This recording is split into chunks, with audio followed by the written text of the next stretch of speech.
Coba bayangkan, ada satu malam yang begitu sederhana. Setelah sholat maghrib, kita duduk sejenak, membuka mushaf, lalu membaca 2 surah pendek.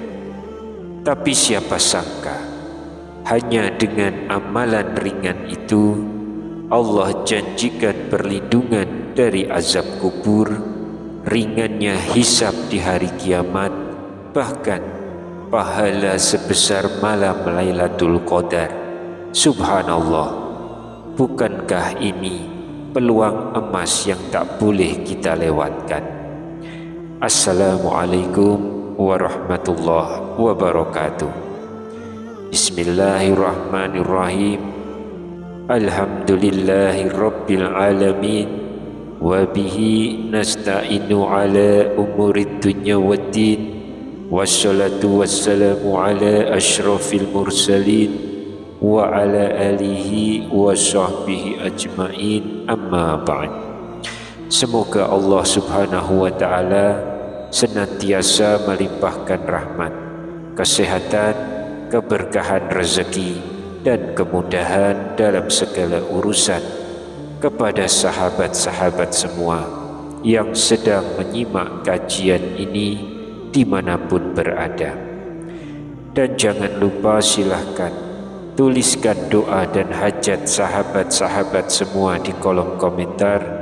Insya Allah kita doakan bersama, dan semoga Allah subhanahu wa ta'ala mengabulkan segala keinginan baik kita. Amin ya rabbal alamin. Sahabat istiqomah yang dirahmati Allah, kita semua sibuk bekerja, mengejar rezeki, membahagiakan keluarga. Namun di tengah kesibukan itu, ada satu hal pasti yang sering kita lupakan, yaitu kematian. Tak peduli seberapa tinggi jabatan kita, seberapa banyak harta kita, semuanya akan kita tinggalkan. Yang akan setia menemani hanyalah amal ibadah kita. Rasulullah Shallallahu Alaihi Wasallam pernah bersabda, sesungguhnya kubur adalah awal dari perjalanan akhirat. Jika seseorang selamat di dalamnya, maka perjalanan berikutnya akan mudah. Tapi jika ia gagal, maka yang berikutnya akan lebih berat. Hadis riwayat At-Tirmizi. Hadis ini hasan menurut sebagian ulama. Sahabatku, coba bayangkan, ketika malaikat Munkar dan Nakir datang, kubur yang sempit menekan, dan pertanyaan-pertanyaan berat diajukan. Di saat itu, tak ada lagi keluarga, sahabat, atau harta yang bisa menolong. Hanya amal kita yang berbicara. Lalu muncul pertanyaan dalam hati, amal apa yang bisa benar-benar menolong kita di saat sunyi itu? Disinilah kasih sayang Rasulullah Sallallahu Alaihi Wasallam terasa begitu besar. Beliau tak hanya mengingatkan umatnya akan kematian, tapi juga memberi jalan mudah untuk selamat darinya. Dalam beberapa riwayat disebutkan bahwa 2 surah ini bisa menjadi pelindung dari azab kubur, memberi syafaat di hari kiamat, dan mendekatkan kita kepada surga. Surat itu adalah surah Al-Mulk dan surah As-Sajdah. Riwayat tentang keutamaannya banyak disebut para ulama, meski sebagian hadis yang menyebut pahala setara malam Lailatul Qadar derajatnya lemah. Namun membaca 2 surah ini tetap sunnah yang sangat dianjurkan, karena terbukti dari riwayat-riwayat sahih bahwa surah Al-Mulk dapat melindungi dari azab kubur. Dan Rasulullah Sallallahu Alaihi Wasallam sendiri biasa membaca Az-Sajdah dan Al-Mulk sebelum tidur. Hadis riwayat Tirmizi dan Ahmad. Ada kisah indah yang diriwayatkan para ulama tentang seorang penjual kain sederhana di sebuah desa. Ia bukan orang kaya, bukan pula dikenal banyak orang. Namun ia memiliki satu kebiasaan kecil yang tak pernah ditinggalkan. Setiap malam setelah maghrib, ia membaca 2 surah agung itu. Ketika ia meninggal, tetangganya bercerita, pada malam pertama setelah pemakaman, terdengar bacaan Al-Quran dari arah kuburnya. Suara itu sama seperti bacaan yang biasa ia lantunkan setiap malam. Seorang alim berkata, itulah bukti janji Rasulullah SAW. 2 surah itu kini menemaninya di alam barzah. Kisah lain datang dari seorang murid yang sangat mencintai gurunya.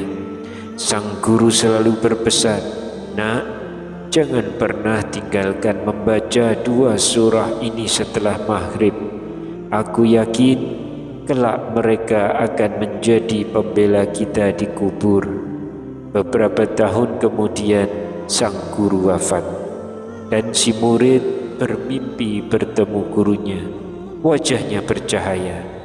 Dalam mimpi itu gurunya berkata, "Benar nak, 2 surah itulah yang menemaniku di alam kubur, melindungiku dari pertanyaan malaikat, dan insya Allah menuntunku menuju surga." Sahabat beriman, dari kisah-kisah ini kita belajar 3 hal besar. Pertama, Al-Quran adalah sahabat sejati kita di alam kubur. Bacaan yang kita lantunkan di dunia akan menjadi cahaya dan pelindung di akhirat.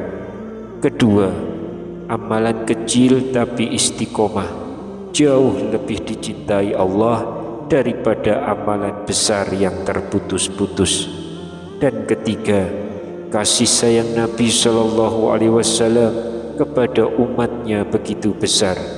Beliau memberi kita jalan mudah untuk mendapat perlindungan, maka jangan tunda untuk mengamalkannya. Lalu bagaimana cara mengamalkannya? Sederhana saja. Setelah sholat maghrib, duduklah dengan tenang dan niatkan hati untuk beribadah. Ucapkan doa singkat, "Ya Allah, jadikanlah bacaan ini amal yang Engkau terima dan penyelamatku di dunia dan akhirat." Lalu bacalah surah Al-Mulk dengan perlahan dan penuh penghayatan. Setelah selesai, lanjutkan dengan surah Az-Sajdah. Tidak perlu terburu-buru, yang penting istiqomah. Jika belum hafal, bacalah dari mushaf. Jika terasa berat, mulailah hanya dengan surah Al-Mulk dulu. Sedikit demi sedikit Allah akan mudahkan. Dan jangan lupa, setelah membaca berdoalah, "Ya Allah, jadikanlah surah Al-Mulk dan Az-Sajdah ini sebagai pembela kami di alam kubur, penolong di hari kiamat, dan syafaat untuk masuk surgamu tanpa hisab dan tanpa azab." Sahabat, perlu diingat, amalan ini bukan pengganti kewajiban lain. Ia adalah perisai tambahan, hadiah dari Rasulullah SAW bagi umatnya, sebuah tanda cinta agar kita selamat di perjalanan panjang setelah kematian. Malam ini, mari kita ambil tekad yang baru. Setelah sholat maghrib, jangan biarkan waktu berlalu begitu saja. Ambillah mushaf, bacalah 2 surah agung, Al-Mulk dan Az-Sajdah. Karena mungkin bacaan itulah yang kelak akan menemanimu di alam kubur, menyinari jalanmu, dan menjadi alasan Allah memudahkan hisabmu. Ya Allah, jadikanlah surah Al-Mulk dan Az-Sajdah ini cahaya di kubur kami, pembela kami di hadapan-Mu, dan syafaat bagi kami di hari kiamat. Kumpulkanlah kami bersama Rasulullah SAW di surgamu yang penuh rahmat, tanpa hisab, tanpa azab. Amin ya rabbal alamin. Wallahu a'lam bishawab. Wassalamualaikum warahmatullahi wabarakatuh.